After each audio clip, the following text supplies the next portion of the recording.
தேவனுடைய நாமம் மகிமைப்படுவதாக. இயேசு கிறிஸ்துவின் நாமத்தினால உங்களை எல்லாரையும் நான் வரவேற்கிறேன். தேவன் நம்மளை ஆசீர்வதிக்கிறார். தீமையை நன்மையாக அவர் மாற்றுவார். நம்முடைய கர்த்தர், நம்முடைய இயேசு, நம்முடைய தீமைகள், உங்களுடைய வாழ்க்கையில எவ்வளவு பெரிய தீமைகள் நீங்கள் அனுபவித்துக் கொண்டிருந்தாலும் அதை நன்மையாக மாற்றுவார். உதாரணம், ஆதியாகமம் 50ஆம் அதிகாரம் அதனுடைய 20வது வசனத்துல வாசிக்கும்போ யோசேப்பு சொல்கிறார், நீங்க எனக்கு தீமை செய்ய நினைத்தீர்கள், கர்த்தரோ அதை நன்மையாக மாற்றுவார். உலகம் நமக்கு தீமை செய்ய நினைக்கும், ஆனா அதை கர்த்தர் நன்மையாக மாற்றுவார். அநேகர் உங்களுக்கு தீமை செய்திருக்கலாம், ஆனாலும் அதை கர்த்தரால், கர்த்தர் நமக்கு நன்மையாக மாற்ற முடியும். உண்மையாக நீங்கள் நம்புங்கள். என்னுடைய தீமை, எனக்கு செய்த தீமைகள் அநேகமாக இருக்கலாம், எண்ணற்றவைகளாக இருக்கலாம். அநேக பிரச்சனைகள் உங்களுடைய வாழ்க்கையில வந்திருக்கலாம். தீமையை கர்த்தர் நன்மையாக மாற்றுவார் நிச்சயம். பிரைஸ் தி லார்ட், ஹல்லேலூயா. அடுத்து, இருளை வெளிச்சமாக மாற்றுகிறவர். நம்முடைய வாழ்க்கையில் உள்ள இருட்டு, பாவத்தினால் வந்த இருட்டு, அதை கர்த்தர் வெளிச்சமாய் மாற்றுவார். எனக்கு என்னுடைய வாழ்க்கையில இருட்டாக நான் ஃபீல் பண்றேன், இருட்டாக இருக்கிறது, எனக்கு வெளிச்சம் தருகிறது யார் என்று ஒருவேளை நீங்க நினைத்து கொண்டிருக்கலாம். இயேசு உங்களுக்கு வெளிச்சத்தை தருவார். உலகத்தின் ஒளியாக இருக்கிற இயேசு நம்முடைய வாழ்க்கையில வெளிச்சத்தை தர முடியும். பாவ இருள் நம்முடைய வாழ்க்கையில சூழ்ந்து கொண்டிருந்தாலும் தேவன் வெளிச்சத்தை காட்டுகிற தேவன். வேதவசனம் 2 சாமுவேல் 22ஆம் அதிகாரம் 29 சொல்கிறது, கர்த்தராகிய தேவரீர் என் விளக்காக இருக்கிறீர், கர்த்தர் என் இருளை வெளிச்சமாய் மாற்றுகிற தேவன். நம்முடைய இருட்டை வெளிச்சமாய் மாற்றுகிற தேவன். என் விளக்கு கர்த்தர், வழிகாட்டுகிறவர், பாதுகாக்கிறவர் மற்றும் சரியான பாதையில நம்மளை எடுத்து செல்கிறவர். வழி இல்லாமல் ஒருவேளை இருட்டுல கிடந்து நம்ம திணறி கொண்டிருக்கலாம், தடவி கொண்டிருக்கலாம். என்னுடைய பாதைக்கு அவர் வெளிச்சத்தை ஏற்படுத்துவார். என்னுடைய வாழ்க்கைக்கு அவர் வெளிச்சமாக கடந்து வருவார் என்று வேதம் சொல்கிறது. ஒருவேளை பயந்து போய், குழம்பி போய் மற்றும் துன்பங்களை நீங்கள் ஸ்தோத்திரம் சகித்து கொண்டிருக்கலாம். அந்த இதிலும் நம்பிக்கை தந்து தெளிவை ஆண்டவர் அளிப்பார். நம்முடைய வாழ்க்கையில, உங்களுடைய வாழ்க்கையில ஆண்டவர் ஒரு தெளிவை நமக்கு தருவார். நிச்சயமாக குழம்பி போய் இருக்கலாம், இருட்டு நிமித்தம் எங்க போகணும், ஏத இடத்துல போகணும்னு வழி தெரியாமல் நிற்கிற இடத்துல ஆண்டவர் நமக்கு பாதைக்கு தீபமாக கடந்து வருவார். நமக்கு வழிகாட்ட ஏசு இருக்கிறார். நானே வழி என்று சொன்ன கர்த்தர், நமக்கு அவர் வழியாக கர்த்தர் கடந்து வருவார். ஸ்தோத்திரம். அடுத்த வேதம் சொல்கிறது, மாறாவை மதுரமாக மாற்றுகிற தேவன். ரூத் 1:20 சொல்லப்படுகிறது. 1:20 அதற்கு அவள், நீங்கள் என்னை நகோமி என்று சொல்லாமல் மாறாள் என்று சொல்லுங்கள். நகோமியினுடைய வாழ்க்கையை பார்க்கும்போ கசப்பான ஒரு வாழ்க்கை, பிரச்சனை நிறைந்த வாழ்க்கை.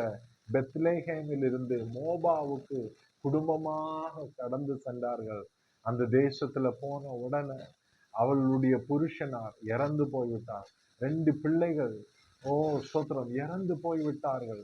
அடுத்து 2 மருமக்கள் இருந்தார்கள் அவளுக்கு. ஒரு மகள் அவளை ஸ்தோத்திரம் அவளை ஹக் பண்ணி அவளை முத்தமிட்டு பிரிந்து சென்று விட்டார். அடுத்திருப்பது ரூத் என்கிற மருமகள் தான். என்ன செய்யணும்னு தெரியாது, ஆனால் திரும்பி அந்த பெத்லேஹேம் ஊர்ல கடந்து வரும்போ அவள் சொல்கிறாள், என்ன நகோமி என்று கூப்பிடாமல் மாறா என்று கூப்பிடுங்க. ஏன்னா அவளுடைய வாழ்க்கை அவ்வளவு கசந்ததாக இருந்தது.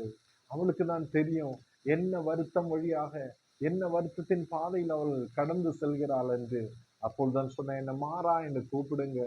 இல்ல, கர்த்தர் ஸ்தோத்திரம் நகோமியினுடைய வாழ்க்கையை மாற்றினார். ஸ்தோத்திரம். ரூத்து அவளோடு கூட வந்திருந்தார். ரூத்த ஆண்டவர் மாற்றினார். ஸ்தோத்திரம். ரூத்தை மாற்றும்போ அவளுடைய மாமியாரையும் நகோமியும் ஆண்டவர் ஸ்தோத்திரம் ஒரு வாழ்க்கை, ஒரு புதிய வழியை காட்ட எடுத்து சென்றார். ஹல்லேலூயா. உங்களுடைய கசப்பு மாறும். நீங்கள் நினைத்து கொண்டிருக்கிறீர்கள், என்னுடைய வாழ்க்கை கசந்து கொண்டிருக்கிறது, யாரும் எனக்கு இல்லை என்று நினைப்பீர்கள். ஆண்டவர் ஒரு நபரை உங்களுக்கு அனுப்பி தருவார். ஆமென், ஸ்தோத்திரம். நகோமியினுடைய வாழ்க்கை கண்ணீர் நிறைந்த வாழ்க்கையாக இருந்தது. எப்படி போகணும்னு தெரியாது. ஆனா அவளுடைய வாழ்க்கைய கர்த்தர் மாற்றினார். ஸ்தோத்திரம். உங்களுடைய வாழ்க்கை மாறும் தேவ பிள்ளைகளே. சாபத்தை ஆசீர்வாதமாக மாற பண்ணுகிற தேவன். ஸ்தோத்திரம். நம்முடைய நம்முடைய வாழ்க்கையில அநேக சாபங்கள் இருக்கலாம். அநேகர் நம்மளை சபித்திருக்கலாம். விளங்க மாட்டேன்னு உன்னை பார்த்து சொல்லி இருக்கிறான். உன்னுடைய பிள்ளைகள் விளங்காது, உன்னுடைய குடும்பம் விளங்காது, உன்னை ஸ்தோத்திரம் நீ விளங்க மாட்டேன்னு சாபம் போட்டிருக்கலாம். ஆனா அந்த சாபத்தை ஆண்டவர் நினைச்சுவா ஆசீர்வாதமாய் மாற்றுவா. ஏசு உன்னுடைய சாபத்தை மாற்றுவதற்காக சிலுவையில அடிக்கப்பட்டார். அந்த சிலுவையில எல்லா சாபத்தையும் ஆண்டவர் மாற்றின. உபாகமம் 23:5 கர்த்தர் உன்மேல் அன்பு கூர்ந்தபடியால் உன் தேவனாய கர்த்தர் அந்த சாபத்தை உனக்கு ஆசீர்வாதமாக மாற பண்ணினார். எப்படி?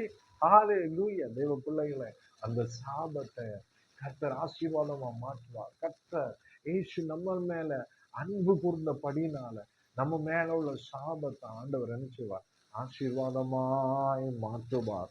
ஹல்லேலூயா. சாபம் உங்களுடைய வாழ்க்கையில இருக்காது. ஆண்டவர் அதை எடுத்து மாற்றுவார். இயேசுனுடைய அண்டையில, இயேசுடைய சமூகத்துல, இயேசுனுடைய பாதபீடத்துல கடந்து வரும்போது சாபம் ஆண்டவர் மாற்றுவார். இந்த சாபம் மாறும். அடுத்து குறைவை நிறைவாக மாற பண்ணுவார். ஸ்தோத்திரம். ஹல்லேலூயா. என்ன குறை இருந்தாலும், என்ன பிரச்சனை இருந்தாலும், என்ன குறைகள் உங்களுடைய வாழ்க்கையில இருந்தாலும் அதை நிறைவாக மாற்றுவார். பிலிப்பியர் 4:19 சொல்லப்படுகிற என் தேவன் தம்முடைய ஐஸ்வர்யத்தின்படி உங்கள் குறைவெல்லாம் கிறிஸ்து இயேசுவுக்கு மகிமையிலே என்ன செய்வார்? நிறைவாக்குவார். ஹல்லேலூயா. என் தேவன் தம்முடைய ஐஸ்வர்யத்தின்படி உங்கள் குறையெல்லாம் கிறிஸ்து இயேசுக்குள் மகிமையிலே நிறைவாக அது மாற்றுவார். குறைகளாக இருக்கலாம், ஆண்டவர் அதை என்ன செய்வார்?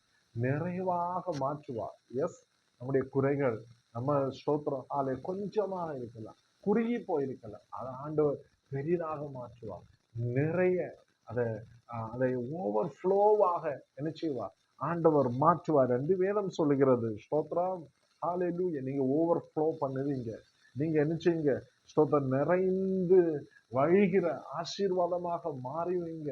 வற்றி போய் இருக்கலாம். ஹல்லேலூயா. வற்றி போய் இருக்கலாம். ஒரு ஊற்ற ஆண்டவர் திறப்ப உங்களுடைய வாழ்க்கையில துன்பத்தை துக்கத்தை சந்தோஷமாக மாற பண்ணுவார். நம்ம அனுபவித்து கொண்டிருக்கலாம் துக்கம். எரோமியா 31:13 அந்த வசனத்தை வாசிக்கும் போது சொல்லப்படுகிற எரோமியா ஸ்தோத்திரம் ஹல்லேலூயா 31 அதனுடைய ஸ்தோத்திரம் 13 வசனத்தை வாசிக்கும் போது அப்பொழுது கன்னிகைகளும் வாலிபரும் முதியோரும் கூட ஆனந்த கழிப்பாய் மகிழுவார்கள். நான் அவர்கள் துக்கத்தை சந்தோஷமாய் மாற்றி அவர்களை தேற்றி அவர்கள் சஞ்சலத்தை நீக்கி அவர்களை சந்தோஷப்படுத்துவேன். யாரெல்லாம்? வாலிபர்கள், கன்னிகைகள், முதிர்